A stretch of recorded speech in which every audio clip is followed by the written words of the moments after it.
তো 15 মাইলের কিছুটা আগে দেখুন একটি ঝর্ণা ফ্রোজেন হয়ে গেছে। চলুন আপনাদের আরও কাছে থেকে দেখাই। দেখুন ফ্রোজেন হয়ে গেছে ঝর্ণাটা, কিন্তু এবারে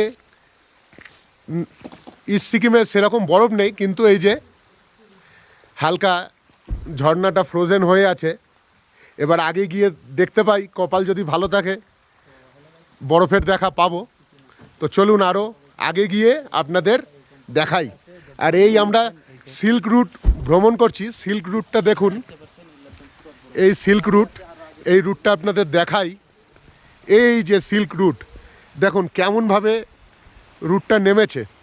আর এই দেখুন এই যে ঝর্ণাটা আপনাদের দেখালাম, ওই যে ঝর্ণাটা এই ঝর্ণাটা এইখান থেকে নেমেছে।